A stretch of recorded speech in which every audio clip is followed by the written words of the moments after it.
All right, we are live. I am back from the desert. I'm here with the one, the only super middleweight contender, Richard the Vibes Vansiclen. Vibes, what's good, baby? It's good to see you. What's popping, you guys? What's going on, Dakota? How you doing, brother?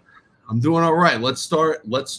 Well, obviously it's in the title, right? We're gonna do a Canelo and Munguia prediction today, but let's start with you, champ. What's new? What's been happening? What you been up to? Do we have a return to the ring? Just catch everybody up. Yeah, man, I've been just grinding away. If you haven't seen my content on my Instagram, there's nobody else posting better content for boxing, for life stuff than me, man. I just been grinding away doing that. Just those are pieces that you're gonna have. It's kind of like your fights, right? When you go back and look at your career, what you were able to accomplish in that, and the videos that I'm producing right now, man. Nobody's doing better videos than me. It's crazy that they still get more popularity because it's not just for me, just because it's me, but it's just the video, the message. They're just amazing. So if you haven't had a chance, go check those out. If you're feeling like you don't want to go to the gym, it's this shit that I watch. I'm like, damn, I got to go to the gym. I look at it, I'm like, I got to go. So it's just stuff like that I've been doing. And then also just, doing life stuff. Just having personal development as, outside of the ring that I just am very, very fortunate to be able to do in my life. So I hang out with my mom and stuff like that. So I've had some good times here. So getting back in the ring though, I want to establish that probably in about a month or so. We're looking at a timeline. So early summer, I'm going to be ready to fight. So keep getting all these offers and stuff like that. I've had some really, really big offers come up, and they're not going anywhere because I'm entertaining as fuck to fight. So I'm gonna be back shortly. I love hearing that, bro. And I've been having, not that I'm a fighter, but I've been having that same kind of thing where it's like, damn, I don't know how my shit's not picking up more traction. And then Right. we have the kind of buildup that we had with Ryan Garcia and Devin Haney, and I feel like it was almost exclusively built on negativity.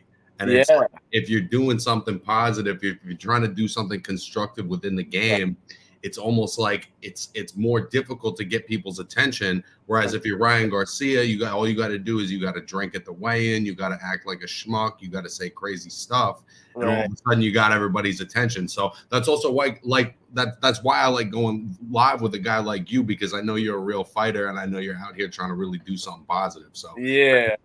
But I feel that pain, bro. Like when you're in boxing, it can be frustrating, bro. It is, yeah, especially when you're trying to do something and create positivity and that's what the vibes is about. And so it's interesting, like you said, because the negative things just get talked about way more because it's just out of the norm, right? So it's out of the norm. I'm doing what I'm supposed to do. I'm doing what I want to do personally, what feels good for me. But when it's out of that norm, right, you have somebody just doing crazy shit, then it just seems like it just catches everybody's attention. So it's unfortunate, but that's the world we live in. But listen, bro, all we can do is keep doing what we do. You know what I'm saying? That's all we can keep doing. I got no desire to do it how he does it. Yeah. And he can do it his way, and that's fine. But that's not my world. Let's get right into this fight for a second, because this to me is a fight fan's fight. I feel like we talked about this fight prior to Munguia fighting against John Ryder. We weren't sure how he was going to look, and that was a matchup that was being talked about. But let's start from there. Yeah. I was extremely impressed with Munguia's performance against Ryder, and I know that Ryder's been around for a while and maybe wasn't the guy he was 4 or 5 years ago, but he's never been dominated like that, and it seemed like Munguia kind of hit his stride in that fight. What was your reaction to that performance? Well, yeah, I'll definitely talk on that. I'm not trying to be one of those guys who's always talking about myself, but dude, like I was in that training camp with him, so I saw his development. Right, I sparred with him before that camp when he was getting ready for Daniel Jacobs, and then I was in that training camp too a few times sparring him. And you're talking about Ryder?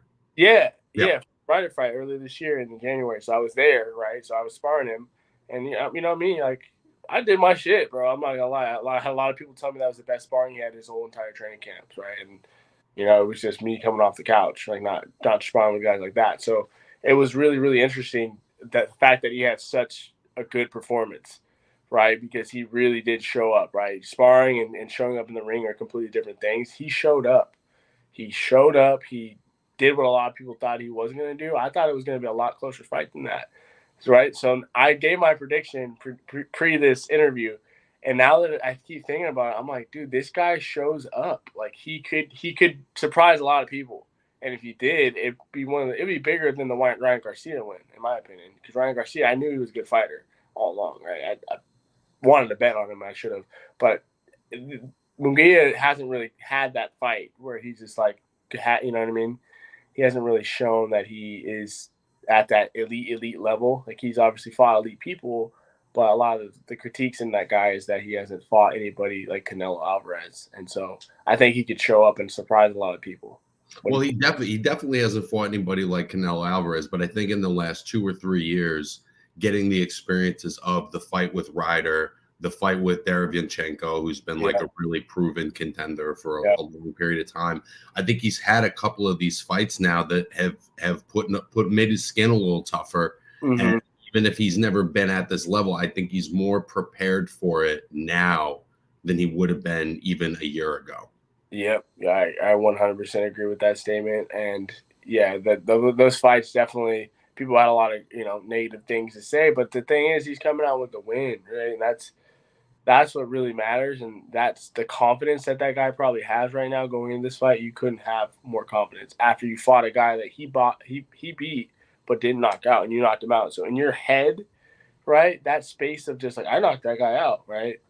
And if you don't break it down, like maybe he got knocked out because Canelo beat the shit out of him, right, and weakened him. But it's just one of those things where in his head he probably just has a mountain of confidence. And I think, I'm thinking that's the early rounds of the fight are really gonna determine what happens for the rest of the fight. So I think whoever has that big shot, that lands that big shot in the very beginning of the rounds, first 3 rounds of the fight, that's gonna dictate how the fight goes. That's what I think is gonna happen.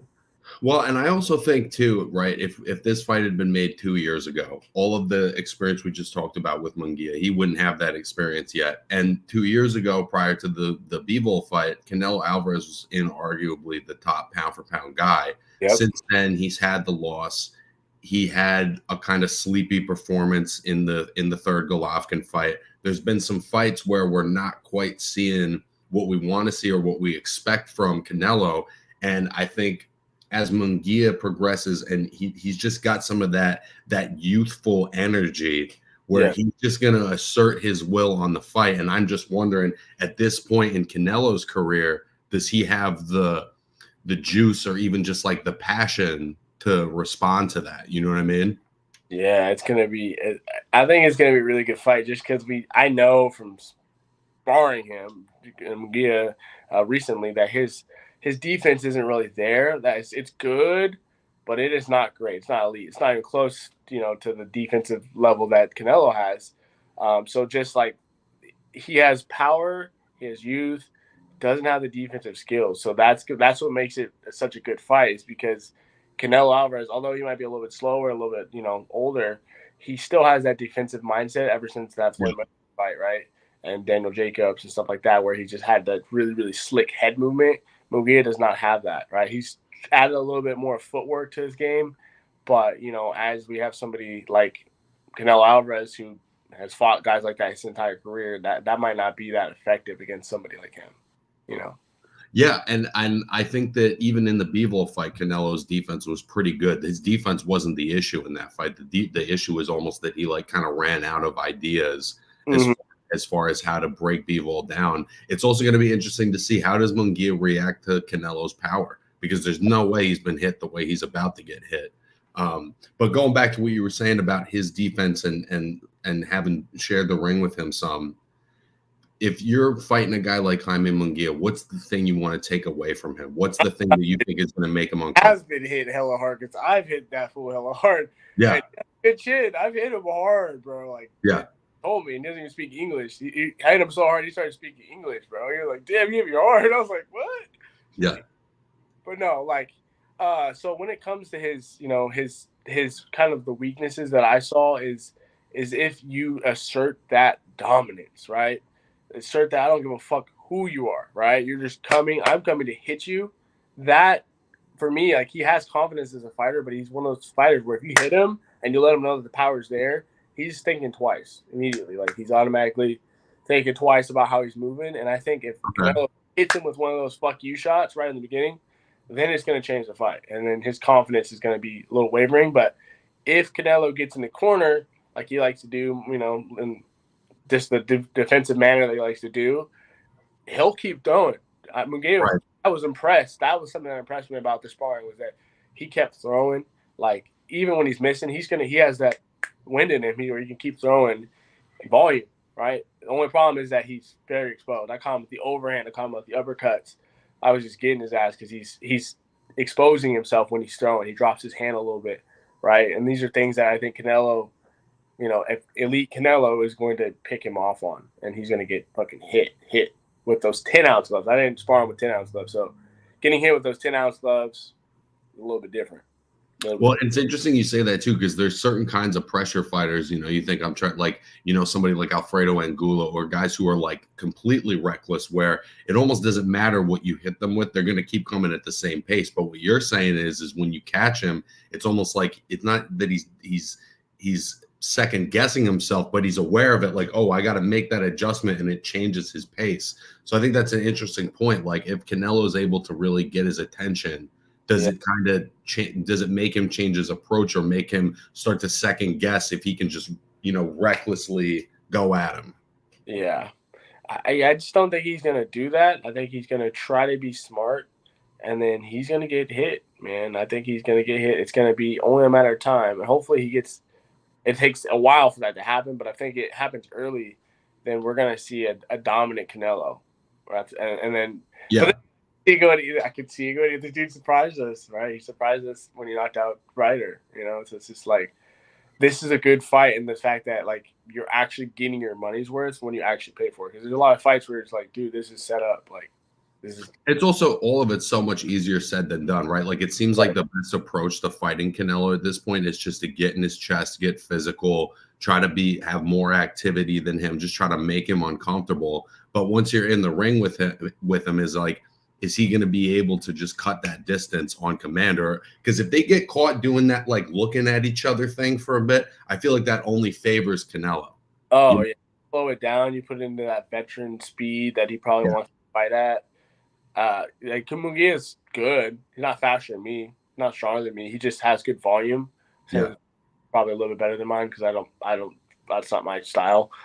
But he's not stronger than me, and he's not faster than me. And if I was in there with Canelo, right, I wouldn't want to be sitting there like playing catch and counter with Canelo, like body to body with him. Like, I would box him, right? You have to box him. That's how he lost, right? He lost. Right. You either have to be able to outbox him, or I'm just thinking in terms of Munguia's style specifically, because he's not going to be able to outbox Canelo. For him, it's going to be about, can I smother him and just make him uncomfortable? Because if I give him that distance, he's gonna. If I let it be a thinking match, he's going to outthink me. So I got to make it physical. Yeah, it has to be physical, and you have to try to get him tired. But it's going to be what kind of shape is he in? You know what I mean? And you're right. I've seen a lot of people talk about the damage. Shit is real, bro. And I honestly, I'm not trying to accuse anybody, but he probably did do steroids, and it wasn't for the endurance; it was for the healing process. As you get older, bro, like, I'm just 30 years old, but the difference between me being 30 and 25 is a big fucking difference in your body. It just does not heal as fast, right? Unless you have some sort of alien genetics, you're not healing as fast. You know what I mean? You're just really, really not healing as fast. So your body just doesn't respond the way it does. And so he's just had so many wars, those 3 wars with Triple G, all the big fights that he's been in where he's taking damage, right? And it's just, it takes its toll. And I don't think he's going to be as useful as Munguia. Well, I think there's more questions about Canelo, right? Because with Munguia, he's still a younger guy. He's 26, 27. He's still developing and progressing. Even if he were to lose this fight, it feels like there's still more upside on it in terms of the years he's got left. With Canelo, now we're looking at a 33-year-old guy who's 65 fights into his career, which is a long career, especially in the modern era. So I think a lot of this fight is about, what does Canelo have left? Because it seems like a prime Canelo probably handles Munguia. Not to say that it's easy, but he probably handles it no problem. But at this moment, if he's not tip top, it does feel like Munguia's got the confidence and the enthusiasm and the youth to take it from him. And I think that's the question Canelo's going to have to answer. Yeah, and I think that's you're spot on with that, and it's a win no matter how you look at it for Munguia. Because for one, he's from Tijuana, Mexico. I don't know if you've ever been there. He's winning, man. Like if you've ever been there and just know how far he's come in his career to get a Canelo fight, that's exactly what his whole career was based on. His whole career was based on that, and he got that fight. And he's this is a guy that's reaching his goal right now in this fight. Whether he wins, lose, whatever, it doesn't matter for him. Like that's a W. You know what I mean? That's a straight up win. He's already winning, in my opinion. It's a dub. Got a question? That's a great point. We got Bourbon and Boxing. Munguia has a nice chin. Derevyanchenko tested it for sure. Age may favor Munguia. That's the other thing too, right? Is it's like Derevyanchenko is the real deal. That was the first fight of his that he's had in a while where I'm like, all right, he's in with a real one. If he can handle this guy, it says something about what kind of fighter he is. And they had a great fight where it was like he just had a little bit more right at the end where he gets the knockout in the 12th. That's important. That's important because those late rounds are going to determine the fight most likely. Yeah. Right. So it's just like if we know that he has that in his tank. So I think he was losing that fight. A lot of people said he was losing that fight until he got that. He got knocked down, didn't he? Or yeah, it was close. It was 6-5 either way, and it was like him getting the knockdown just sealed the deal. You know. Yeah. So if he could do that, and I've seen him in sparring, that's one thing I was impressed. Like, because a lot of people when they start in sparring, they're super strong, and then they just fade out. That's more likely going to happen than the other way around. He was pretty solid in the later rounds, right? He got pretty, and as he progressed into the later rounds of his sparring, he was, crisp, right, and looking sharp. So that was one thing that I was impressed about his tank. I beat his ass though. Put that out there. I believe you, bro. I believe you. I would definitely do that. So I hope he wins, and I can get a fight with him because I would take that immediately. I mean, shit, bro. That would be an incredible fight. Yeah, he just can't fuck with my style. Like that style, the southpaw actually moves, doesn't let you like set your shots up. He didn't do well with that. Right? That's always seemed like that's always been the big question mark for me when I watch him, and I don't think Canelo's going to answer that question because Canelo, his feet have gotten a little heavier over time. He's not a big mover, but I do wonder how does Munguia handle, a slip. I was calling for him to fight Erislandy Lara, who we just saw a few weeks ago. Still got it. I've been saying I got to see Munguia against that kind of style to see. Is that something he can adapt to? Maybe Canelo's looking at that too, and he sees that, and we get the Canelo from the first Golovkin fight where he's moving the whole 12. Because I think that guy could give. He lost. Well, it was a draw. It was a draw. It was a draw. But but he does have that style in him, and I think that could be the kind of style that gives Munguia a little bit more problems if somebody's not stationary. I agree. That gives him trouble. And there would be a good look for Canelo because it would make him look like he has more youth and he's not just slow and he's light on his feet. That would be a good look for him, honestly. And then just bring him into the deep water at the end of the round and then just go straight Canelo on him where you're just Mexican style, So, yeah, I agree. He does have that. We've seen it from him in the past. But will he bring that? It's an interesting fight. There's not very many fights where you're like, oh, I'm actually interested to see how this actually plays out. You know what I mean? The Moran Garcia was, but what's up with this steroid shit, man? I wanted to address that. Do you think he did it or no? I hate being the arbitrator of that kind of shit, bro. But I don't put it past him. To me, it feels like if you don't respect the sport enough to make weight, if you don't respect the sport enough to not just miss weight by 3.5 pounds, but to drink a beer on the scale. Yeah, I think the beer part was fake. I think he called even if it's fake, right? The fact that that's what you're trying to project out into the world, that you're kind of that kind of guy. Like I miss weight by 3.5 pounds and I'm a cool rich guy and it doesn't matter. Like I don't put it past him. I think that he's an entitled guy and and it just is what it is. I hope that he didn't do that intentionally. I always hope that, but it'd be true if they did test, right? Like I've gotten tested for a few of my fights, right? And I could see loopholes, right? And because it costs money to do that shit, right? And these fights are expensive, right? And these promoters don't want to actually pay the amount of money to get this shit done. what it should be done. Very important. But like that volume of a fight, do they allow it to go on because they don't want the money to not come because the fight doesn't happen, or do they just, you know, or is it just bullshit? And it would be a genius way to keep your name in the tabloids, right? Well, I think part of the issue, and I don't know this for certain, this is just my base knowledge. Sometimes they'll take a pre-fight test and the result doesn't come back until after the fight.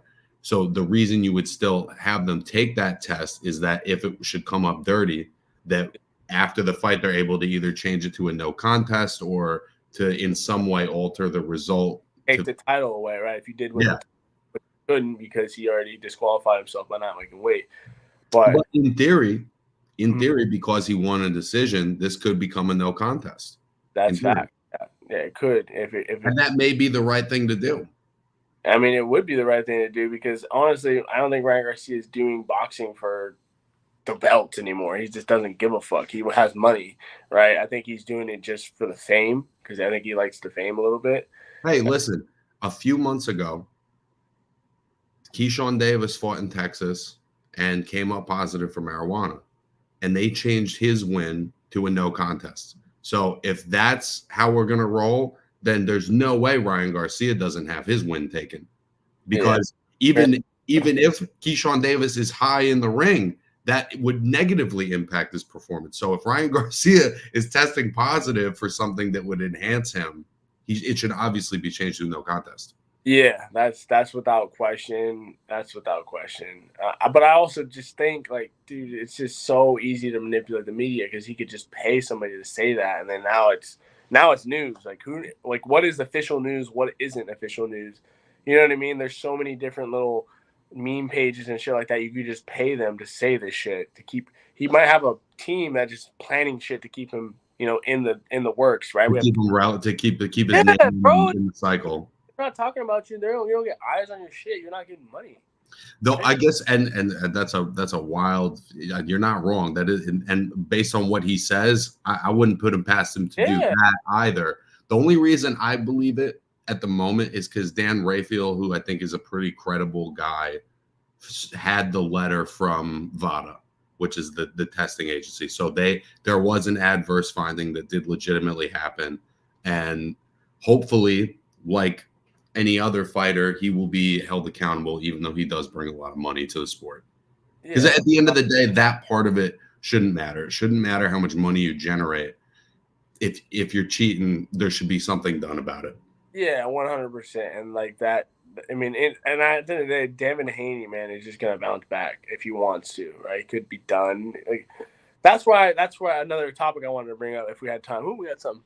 Feel like he outgrew 140 after one fight. Ryan, that is. Yeah, he definitely did. Well, and Osterine is a muscle building drug. So you look at what he looked like against Tank Davis, then he signs a fight for 140 and doesn't not just misses weight. We see guys come in 140 and a half, 141. He's 143.2. Yeah. You didn't even try to make the weight.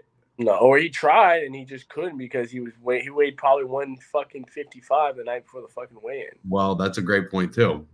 Yeah, that's what really happened. He was 155, 150. That's what my buddy. So one of my friends, I don't know if you saw his video. It was like 2 weeks before the fight. My buddy was in camp with him, and he got dropped by Ryan Garcia. Ryan Garcia dropped him, and this is a good fight that I'm talking about. One of my homies. He's really good, and dude, that guy is pretty big. Ryan Garcia just looked like he was 3 or 4 weight classes heavier than that guy. Like he looked big then. That was 2 weeks before the fight. And he was saying that Ryan Garcia was walking around 170. Yeah, I mean, and that's wild. I mean, if you're even thinking about, even if you're thinking about saying at welterweight, that's too high. 170. That's fucking high, man. Like that's the highest you'd want to go if you were going to stay at welterweight. Yeah, and he's going under junior welter. Exactly, and that's what he was. Then I have to wonder how much of that then it's a combination of things. If he really was taking Osterine, some of it's that, but is it also negative lifestyle? Like, is it also how he's living? I don't buy all that shit. Like, I feel like he was committed to his workouts and running and shit like that. Like, I think that was all cap. Like, I think he's definitely trains his ass off. The question is, once camp is over, is he able to keep it straight? Because there's guys that get off camp and they need to go get crazy for a month or two, which is fine. But if you put that weight on, now all of a sudden you get to camp 170, 175, and it's a fat camp. It's not a fight camp. You know what I mean? Yeah. Yeah. I mean, the guy, you know, is interesting. What I was going to talk about after that was, at what point, do you, if you make all these millions, right? A perfect example of this is like a guy like Earl Spence. Why is he still fighting? That's one that just blows my mind. I'm like, bro, you made so much millions and you've proved a lot, and you've got through a car accident that you should not have survived, right? You got demolished by Terrence Crawford. Like, do you need money? Like, what is it? Like, that's just like, at that point, it's like, I don't even want to watch it. It's just like, dude, it's just sad because like your family has to see, like, they're gonna have to pick up the pieces when you're done fighting, and it's like you've already set them up for life. Yeah, it's just kind of disrespectful to yourself and your family, I feel like. Do you agree with me on that? I don't know. That's how I felt when I was thinking about it. I was like, yeah. At what point would I stop fighting? You know what I mean? And if I had that kind of money, I don't think I could do it anymore. I would still love boxing, but bro, like, that's crazy to me. Like, they even consider stepping back in the ring.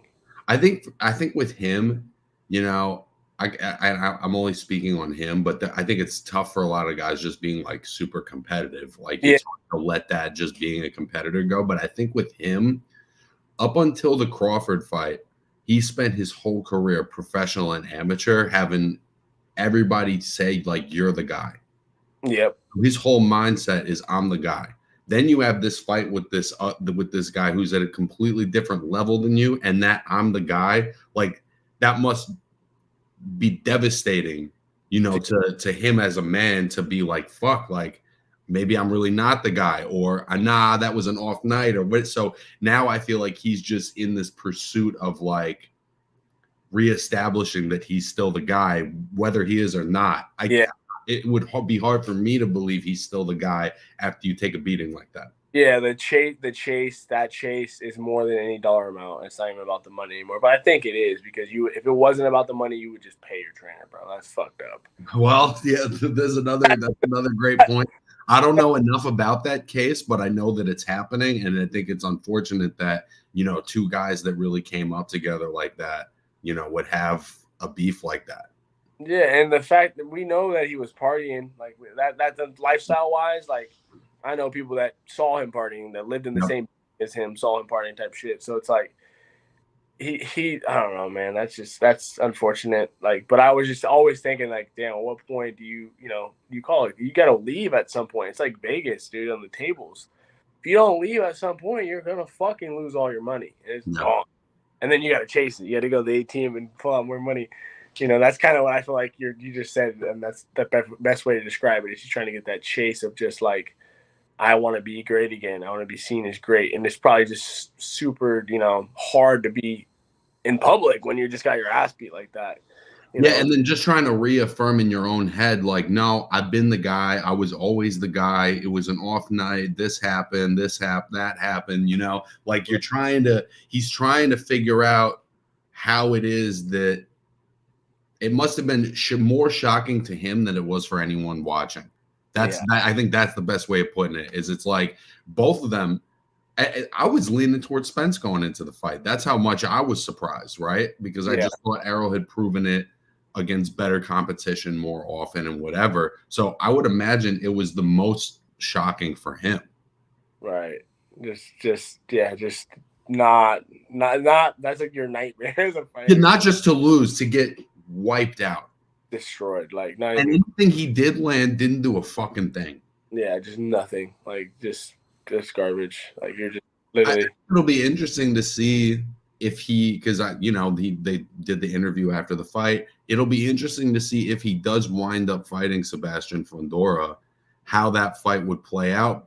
Because it's kind of like Canelo and Munguia. It's like, what do you have left? What else can you bring to the table? Because in your prime, I'm picking him over Fundora, but Fundora is getting a little better, right? Fundora comes back from the first loss and beats the best guy at the division. you know, that is a somewhat interesting matchup to me. It is that or Ryan Garcia. I'd love to see it. just because. Yeah, well, especially if he's walking around at $170, right? That would be funny, honestly. What did you think about the whole Caleb Plant, Jamal Charlo situation? I don't know anything. Tell me, brother. Oh, so I saw something online, a video, basically. Jamal Charlo, well, Caleb Plant's like, "Fuck you!" Like, catch my what's. Hold on, real quick, Vibes. Michelle's saying, when you're drugged out of your mind, what are you going to do in the ring? Errol was swinging at plain air. Are we implying that Errol was high for that fight, Michelle? Is that what we're saying? I don't know. I straight up don't know. If Honduras starts fighting like a big guy, he's a problem for anyone at 154. Dude, he is. Why did he fight like that? Like, but that's what he did against Tim Tszyu, right? Like, he finally boxed behind a jab, and nobody can beat. You can't even hit him. He's 6'6". Yeah, and I thought he finally did that against Tszyu. Yes, I am. He was totally loved. Listen, I can't. We're gonna put allegedly in front of all of that. It's from a car accident, man. Like that shit. You don't recover from a car accident for the rest of your life. He got flipped around like bro. Watch that video if you haven't seen that video. It's insane. The fact that he was able to live from that and then had the audacity to get back in the ring is like fucking insane. Like that is nuts. Like I see that. Yeah. I'm like, bro, come on now. Like, which was also part of why I gave him such a good chance, because it was like all of that happened, and then he has the Danny Garcia performance where he looks great. You know, that's one of his best performances in his career. So I was like, damn, this guy's really like built a little different. Yeah. Most people, even if they lived, how are they going to be a top level athlete after that? And he was able to kind of get back to that level. The last thing I want to talk about on this Canelo card, honestly, it's kind of a soft undercard. Weak as fuck, bro. It's a little bit weak, you know. We got Mario Barrios and Fabian Maidana. I don't really know anything about Maidana other than he's the brother of Marcos Maidana. I'm not saying he's a bad fighter. I just don't know anything about him. And I would hope that for somebody like Barrios, who is a titleist at this point, that we would have gotten to see him in like a better matchup. It doesn't. I don't think Boots Ennis has anything going on right now. You know, there's plenty of good fights. And that could have been a big payday for any fighter, even though it's an undercard. You're on fucking one of the biggest card. You know, like garbage. I was hoping to get a call because that was the timeline that I originally had, but there was just nothing. Like, you know, there was just nothing out there for that card. And it's just like they try to do all. It's, you know, Mexican. It makes sense, Cinco de Mayo. But it's just kind of a weak ass card, to be honest. Like, you got Brandon Figueroa and Jesse Magdaleno a couple of years ago. I would have liked that fight, but Magdaleno got completely dominated by Ray Ford. And again, I'm not hating it. Just on a fight of this caliber, I think you just want more 50-50 type fights than what is clearly kind of an A side, B side fight. Yeah, 100%. And I think when you look at what's coming up in the next fights after this. June 15th, right? That's a banger. That whole card is. Oh, we lost for 1 sec, but we got you back. No, what I was saying, the whole fight of June 15th, amazing card. It's worth every dollar that you're going to spend. Which card are you referring to? Because we got some decent cards coming. Gervonta Davis, Benavidez, that whole card. That's a stacked card. Let's segue into that real quick, just because I really like the fight between Benavidez and Vosdik. I know maybe people don't know as much about Vosdik because he retired a couple years ago, but he gave Beterbiev all he could fucking handle. That Vosdik is a handful, and Benavidez to take that fight with a guy that doesn't have like a huge name that is a problem. I love that matchup.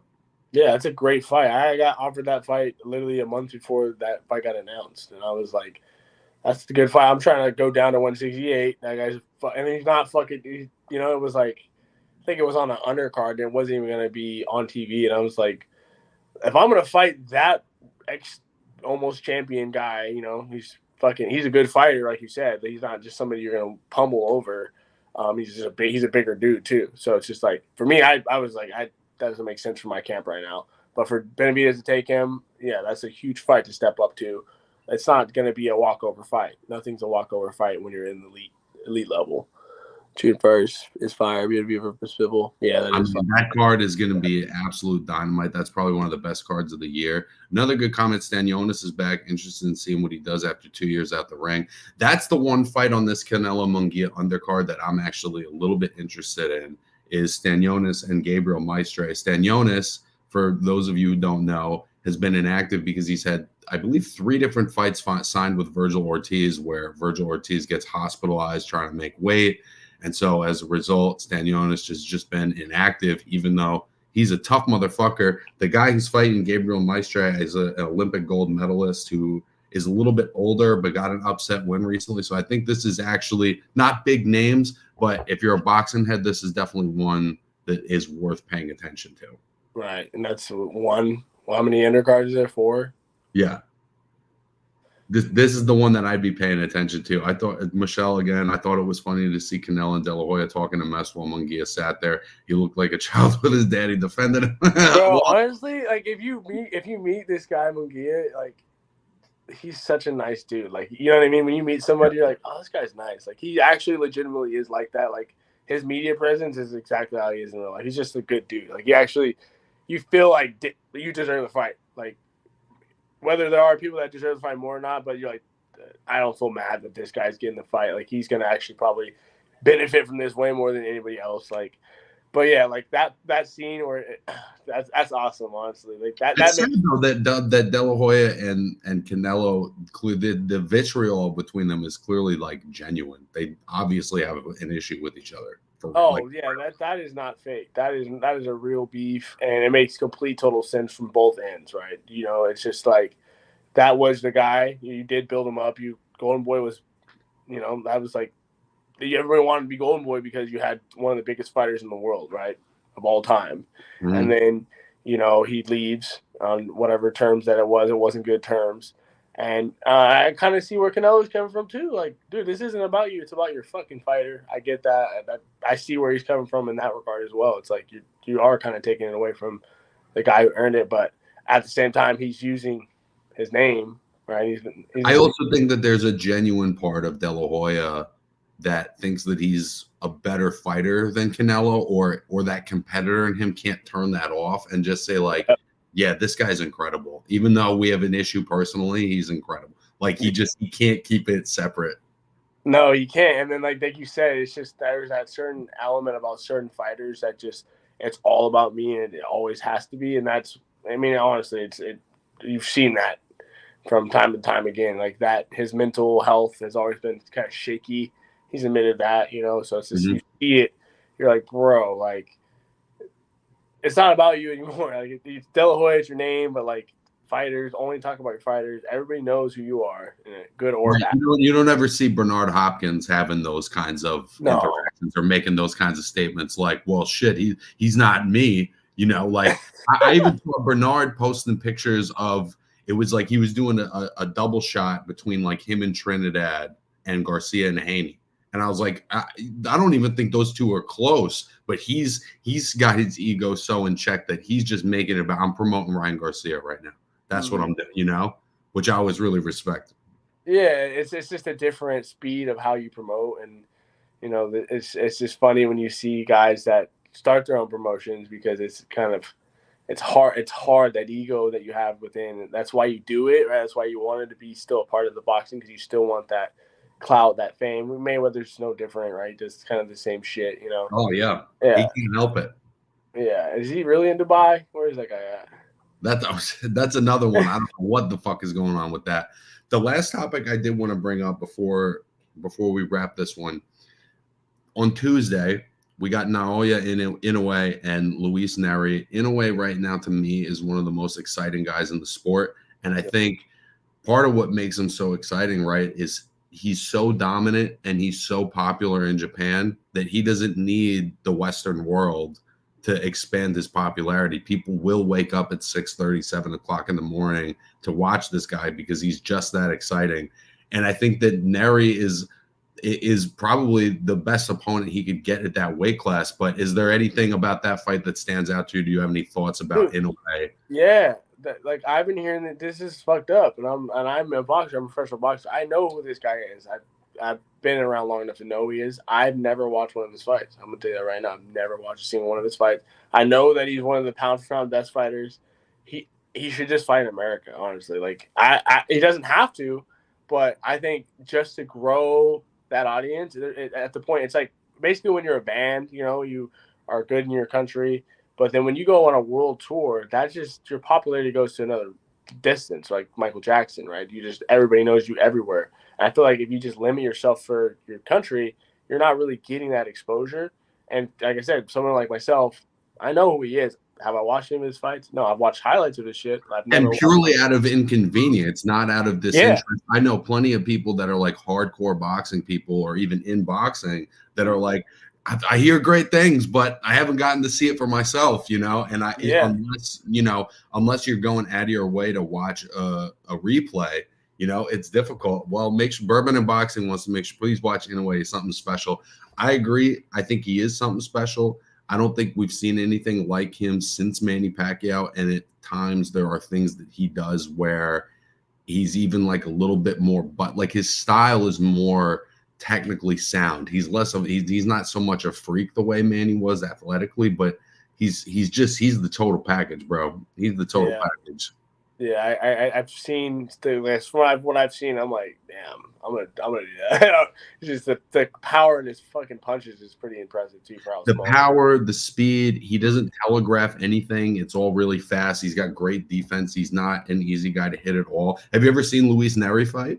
I haven't seen him fight either, to be honest. Yeah. So I'm gonna give you a good watch recommendation. His last fight, or maybe it wasn't his last fight, but we had his fight against, of course, now I'm going to forget the guy's name. I'll think of it. But we had Luis Nery's last fight, his fight of the year at ITR Boxing last year. Yeah. And it was just an absolutely insane fucking fight. I don't think he has any chance of beating Inoue, but he's an incredibly entertaining, fun You said that fight's on Tuesday of next week?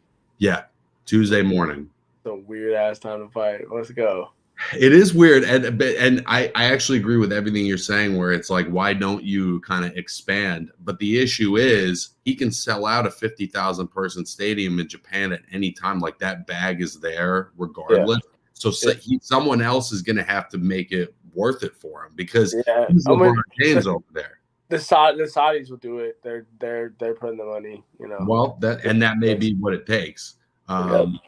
I love how I love Inoue. It's rare for me to love a fighter from overseas. That's what I'm saying. Once you see him, it's a little like, whoa, I've never seen somebody replicate this style or that fights like this. He's kind of the total package. Yeah. Definitely have to peep in there more. Well, shit vibes. This has been a hell of an episode. We want to thank everybody for all the interaction today. Is there anyone, anything, anybody, anywhere that you want to shout out? Yeah, man. All my sponsors, been rocking with me for a really long time. Building out that sponsorship has been amazing and keeping me going. My family, of course, and it's always keeping me intact. And yeah, man, thank you again for having me. Always have me back. It's just cool talking boxing, because it's what I do, it's what I love, and so I appreciate you for having me back again, Dakota. Always a pleasure, brother. Always a pleasure, and hopefully we get to see you back in the ring next month, man. I'm looking forward to seeing you again. Yep. I'll let you know when the dates are coming and when I get something locked in, and we'll get back and talk again. Fight week. Hell yeah, dude. Well, thanks everybody once again. Peace.